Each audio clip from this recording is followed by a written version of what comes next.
Good afternoon সবাইকে। আজকে আমি লাঞ্চ নিয়ে চলে এসেছি, বাট এগুলো কিন্তু একটাও ঘরে রান্না না। অ্যাকচুয়ালি সকাল সকাল অল্প কিছু রান্না করেছিলাম, এরপরে বাইরে যাওয়ার দরকার হয়ে পড়েছিল কোনো কাজে। ভেবেছিলাম বাড়িতে এসেই কিছু রান্না করব, কিন্তু আর ভালো লাগলো না। তখন আর রাস্তাতে দেখতেও পেলাম যে বিরিয়ানির দোকান থেকে আর কি বিরিয়ানিটা নেই, ফাঁকা রয়েছে, সেরকম লাইন নেই। তো ভাবলাম যাই, ভালোই হলো, বাড়ির জন্য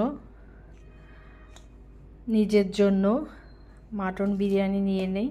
তো এই সেই মাটন বিরিয়ানি আজকে রান্না করতে হলো না। শীতের সময়ে সব দিন ভালোও লাগে না, তবুও করতে হয়। বাইরের খাবার তো সব সময় খাওয়াও যায় না, বা খাওয়াটা উচিতও নয়। তো যাই হোক, আজকে কিন্তু বেশ আমি মজা করেই আজকের দুপুরের লাঞ্চটা আমি সেরে নেব।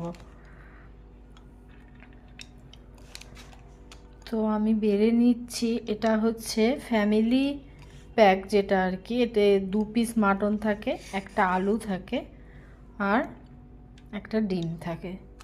এই দোকানের বিরিয়ানিটা কিন্তু বেশ টেস্ট হয়।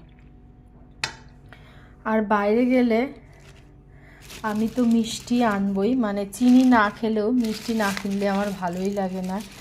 আর এই শীতের সময়ে নানা রকমের গুড়ের যে রসগোল্লা, গুড়ের যে সন্দেশ টন্দেশ, সেগুলো একটু না আনলে হয় বলো? তো এটা এনেছি রসগোল্লা, আর এখানে আছে হচ্ছে ধোকলা এনেছি। ধোকলাটা ছেলে খুব পছন্দ করে, তাই আনলাম। আর সকালের দিকে গেলেই ধোকলাটা পাওয়া যায়। এটা টক দই আর ছানার পায়েস অল্প করেই এনেছি। তো আমি এখন খাবো। আর স্যালাডও দিয়েছে। Thank you.